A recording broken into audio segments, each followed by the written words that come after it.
ಪಶ್ಚಿಮ ಕ್ಷೇತ್ರದ ನಿರ್ದೇಶಕರಾದಂಥ ಸ್ನೇಹಿತರಾದಂಥ ಸಾಮೇಗೌಡ್ರೆ, ರಾಜ್ಯ ಕೋರ್ ಕಮಿಟಿ ಸದಸ್ಯರು,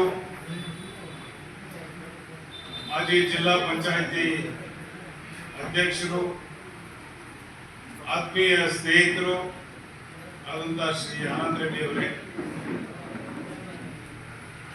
ನಮ್ಮ ವೃತ್ತಿ ಬಾಂಧವರು, ಈಗಾಗಲೇ ಪುಂಖಾನುಪುಂಖವಾಗಿ ಎಲ್ಲ ವಿಚಾರಗಳನ್ನ ತಿಳಿಸಿದಂತ ನಮ್ಮ ಶ್ರೀನಿವಾಸ ರೆಡ್ಡಿ ಅವರೇ, ಆತ್ಮೀಯ ಸ್ನೇಹಿತರು, ವೃತ್ತಿಯಲ್ಲಿ ಡಾಕ್ಟರು, ಪ್ರವೃತ್ತಿಯಲ್ಲಿ ರಾಜಕಾರಣಿಗಳು, ವ್ಯವಸಾಯಸ್ಥರು ಆದಂತ ಹಾಗೂ ಇಲ್ಲಿ ನಮ್ಮ ಒಂದು ಸಂತೋಷದ ಸುದ್ದಿ ಏನು ಅಂದ್ರೆ ಈ ಮೇಲೆ ಕೂತಿರೋರು ಬಹಳ ಜನ ಎಲ್ಲ ಅಧ್ಯಕ್ಷರಿದ್ದಾರೆ. ಡಾಕ್ಟರ್ ಪ್ರಕಾಶ್ ಅವರೇ, ಕಿಟ್ಟಪ್ಪನವರೇ, ಶ್ರೀನಿವಾಸ್ ಅವರೇ, ರೆಡ್ಡಪ್ಪನವರೇ, ಸ್ವಾಮಿಗಳೇ, ನಮ್ಮ ಕೌನ್ಸಿಲರ್ಸ್ ರಘು ಮತ್ತು ನೌಶಾದ್ ಮತ್ತೆ ಬಹಳ ಜನ ಬಂದಿದ್ದಾರೆ. ಹಾಗೇನೆ ಬಾಬು ಅವರೇ, ಶಂಕರ್, ಬೇರೆ ಕೂತಿರ್ತಕ್ಕಂಥ ಎಲ್ಲ ಅಧ್ಯಕ್ಷರೇ, ಆತ್ಮೀಯ ಸ್ನೇಹಿತರೆ, ದಯವಿಟ್ಟು ಸ್ವಲ್ಪ ಫೋನ್ಗಳನ್ನ ಸೈಲೆಂಟ್ ಮಾಡಿಕೊಂಡ್ರೆ ಒಳ್ಳೆ. ಕಾರ್ಯದರ್ಶಿ ಮಿತ್ರರೇ ಮತ್ತು ಈಗಾಗಲೇ ಚೆಕ್ಗಳನ್ನ ತೆಗೆದುಕೊಳ್ಳಲಿಕ್ಕೆ ಬಂದಿರತಕ್ಕಂಥ ವಿದ್ಯಾರ್ಥಿಗಳೇ, ಪತ್ರಕರ್ತ ಮಿತ್ರರೇ, ಎಲ್ಲ ಆತ್ಮೀಯರೇ, ಈಗಾಗಲೇ ಎಲ್ಲ ನಮ್ಮ ಸ್ನೇಹಿತರು ಕೂಡ ಮಾತನಾಡಿದರು. ನನ್ನ ಕೆಲಸ ಬಹಳ ಈಸಿ, ಅಂತ ಏನ್ ಕ್ಷೇತ್ರ ನಾದಿ ಅದೇ. ಆದ್ರೂ ಕೂಡ ಒಂದೆರಡು ಮಾತನ್ನ ಮಾತಾಡ್ಲಿಕ್ಕೆ ಇಷ್ಟಪಡ್ತಾ ಇದ್ದೀನಿ.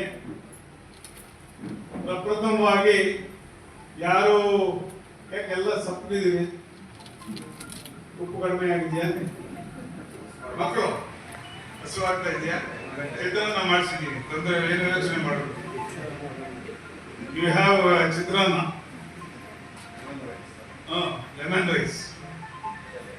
ನಾನು ಓದುವಾಗ ನಾನು MA LLB ಈ KSಗೆ ಓದ್ತಾ ಇದ್ದೆ. ಅಡಿಗೆ ಮಾಡ್ಕೊಡ್ಬೇಕು, ಯಾರು ಊರಿಂದ ಕಳಿಸ್ತಾ ಇರ್ತಕ್ಕಂಥ ಹಣ ಅಷ್ಟು ಸಾಕಾಗ್ತಾ ಇರಲಿಲ್ಲ. ಸ್ಟವ್ ನಲ್ಲಿ, ಸೀಮೆ ಎಣ್ಣೆ ಸ್ಟವ್ ನಲ್ಲಿ ಅಡಿಗೆ ಮಾಡ್ಕೊಡ್ತಾ ಇದ್ದೆ. ಈ ರಾತ್ರಿ ಅನ್ನ ಉಳಿದೋಗಿರೋದು. ಬೆಳಗ್ಗೆ ರಾವ್ ಟ್ಯುಟೋರಿಯಲ್ಸ್ ಅಂತ ಇಂದಿರಾನಗರದಲ್ಲಿ, ನಾನಿದ್ದು ಬನಶಂಕರಿಗೆ ಫಸ್ಟ್ ಸ್ಟೇಜ್, ಸುಮಾರು 20 ಕಿಲೋಮೀಟರ್ ಆಗ್ತದೆ. 5 ಕಿಲೋಮೀಟರ್ NR ಕಾಲೋನಿಗೆ ನಡ್ಕೊಂಡು ಬರ್ತಾ ಇದ್ದೆ. NR ಕಾಲೋನಿಯಲ್ಲಿ 138 ಅನ್ನೋ ಒಂದು ಬಸ್ ಹತ್ತಿ ಇಂದಿರಾನಗರದಲ್ಲಿ ಇಳಿತಾ ಇದ್ದೆ. ಅಲ್ಲಿಂದ 1.5 ಕಿಲೋಮೀಟರ್ ರಾವ್ ಟ್ಯುಟೋರಿಯಲ್ಸ್ಗೆ, ಟೋಟಲ್ 6 ಕಿಲೋಮೀಟರ್ ನಡ್ಕೊಂಡು ಹೋಗಿ ಅಲ್ಲಿ ನಮ್ಮ ಸ್ನೇಹಿತರು ಕೇಳ್ತಾ ಇದ್ರು, ಆಕಳಿಸ್ತಾ ಇದ್ರು ಎಲ್ಲ. ಯಾಕಂದ್ರೆ ಬೆಳಗ್ಗೆ 4 ಗಂಟೆಗೆ ಎದ್ದಿರ್ತೀವಿ. ಕೇಳೋರು, ಏನಪ್ಪಾ ಏನ್ ತಿಂದು ಬಂದೆ ಅಂತ. Cold fried rice. ಏನ್ ತಿಂದೆ ಅಂದ್ರೆ ಕೋಲ್ಡ್ ಫ್ರೈಡ್ ರೈಸ್. ಏನ್ ಕೋಲ್ಡ್ ಫ್ರೈಡ್ ರೈಸ್ ಅಂದ್ರೆ, ರಾತ್ರಿ ಉಳಿದೋಗಿದ ಅನ್ನಕ್ಕೆ ಒಗ್ಗರಣೆ ಹಾಕಿ ಅದನ್ನ ಕೋಲ್ಡ್ ಫ್ರೈಡ್ ರೈಸ್. ನಾವೆಲ್ಲ ಕೋಲ್ಡ್ ಫ್ರೈಡ್ ರೈಸ್ ತಿಂದು ಓದಿರೋದು. ನಿಮ್ಮಂಗೆ ಬಿಸಿ ಬಿಸಿ ಅನ್ನ, ಬಿಸಿ ಬಿಸಿ ತಿಂಡಿಗಳು, ಈಗೆಲ್ಲ ತಿಂಡಿಗಳು ಹಾಗೆಲ್ಲ ತಿಂದು ಓದೋರಲ್ಲ ನಾವು. ನಾನು ಕೂಡ ಒಂದು 3 ಸಾರಿ KS ಇಂಟ್ರ್ಯೂಗೆ ಹೋಗಿದ್ದೆ. ಅಂದ್ರೆ ನೀನು ಸರಿ ಇಲ್ಲ, ನೀನ್ ಸಾಕಾಗಿಲ್ಲ, ಹೋಗಲೇ ಅಂತ ಹೇಳ್ತಾರೆ. ಹಂಗಾಗಿ ಲಾಯರ್ ಆಗಿದೆ. ಕೊನೆಗೆ ಉಳಿದಿರೋದು ನಮ್ಗೆ ಲಾಯರ್ ಕೆಲಸನೇ. ನಮ್ಮ ಅಪ್ರಾಣಿ ಲಾಯರ್ ಆಗ್ಬಾರ್ದು ಅಂತಿದ್ದೆ. ನಾನು ಲಾಯರೇ ಆಗ್ಬಾರ್ದು ಅಂತಿದ್ದೆ. ನನ್ನ ಹಣೆನಲ್ಲಿ ಅದೇ ಬರ್ತಿದ್ದೆ. 35 ವರ್ಷಗಳ ಕಾಲ ನಾನು ಒಬ್ಬ ಸಕ್ಸಸ್ಫುಲ್ ಲಾಯರ್ ಆಗಿ ಲಾಯರ್ ಕೆಲಸನ ಬಿದ್ದೆ. 35 ವರ್ಷ ಲಾಯರ್ ಕೆಲಸ ಮಾಡಿದೆ. ಅದರಲ್ಲೇ ಸಂಪಾದನೆ ಮಾಡಿದೆ, ಅದರಲ್ಲೇ ಒಳ್ಳೆಯ ಹೆಸರು ತಗೊಂಡೆ. ಹಾಗಾಗಿ ಮುಂದಿನ ದಿನಕ್ಕೆ ರಾಜಕಾರಣಕ್ಕೂ ಪಾದಾರ್ಪಣೆ ಮಾಡಿ ಈಗ ಒಂದು ಸ್ಕೂಲನ್ನು ಕೂಡ ಪ್ರಾರಂಭ ಮಾಡಿ ಮುಳಬಾಗಿಲು ತಾಲೂಕಿನಲ್ಲೇ ಅಮರಜ್ಯೋತಿ ಅನ್ನೋ ಶಾಲೆ ಕಾಲೇಜು ಎಲ್ಲ ಪ್ರಾರಂಭ ಮಾಡಿ ಅದರಲ್ಲೂ ಕೂಡ ಸಕ್ಸಸ್ ಅನ್ಸ್ಕೊಂಡಿದ್ದೀನಿ ಅಂತ ನನ್ನ ಭಾವನೆ.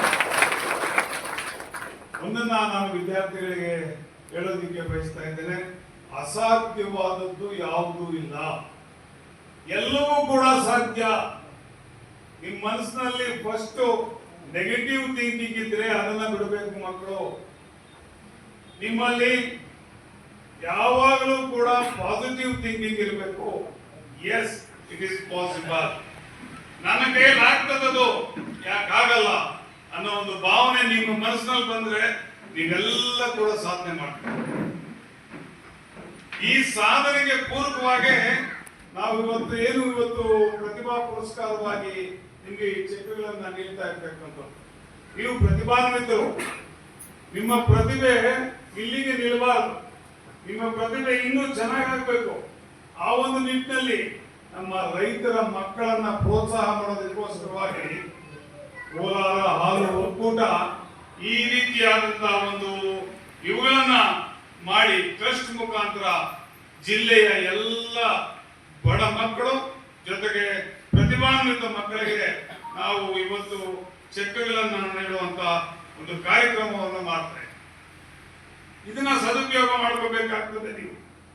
ಯಾಕೆಂತಂದ್ರೆ ಏನು ಬಡ ರೈತರು, ಎಲ್ಲ ರೈತರು, ಯಾವುದೇ ಜಾತಿ ಭೇದ ಇಲ್ಲ, ಯಾವುದೇ ಸಮುದಾಯ ಇಲ್ಲ, ಎಲ್ಲ ಬಿಟ್ಟು ಹಾಕಿರ್ತಕ್ಕಂಥ ಹಾಲಿನ ಲಾಭಾಂಶದಲ್ಲಿ ಬರ್ತಕ್ಕಂಥ ಹಣವನ್ನು ನಿಮಗೆ ನೀಡ್ತಾ ಇರ್ತಕ್ಕಂಥದ್ದು, ಅದನ್ನ ಸದುಪಯೋಗ ಮಾಡ್ಕೊಳ್ತಕ್ಕಂಥದ್ದು ನಿಮ್ಮೆಲ್ಲರೂ ಕೂಡ ಜವಾಬ್ದಾರಿ.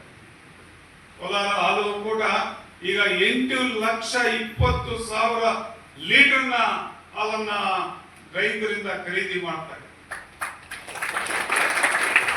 ಚಿಕ್ಕಬಳ್ಳಾಪುರ ಹಾಲು ಒಕ್ಕೂಟ ಈಗ 5,20,30,000 ಲೀಟರ್ನ ರೈತರಿಂದ ಕೊಂಡ್ಕೊಳ್ತಾ ಇದೆ.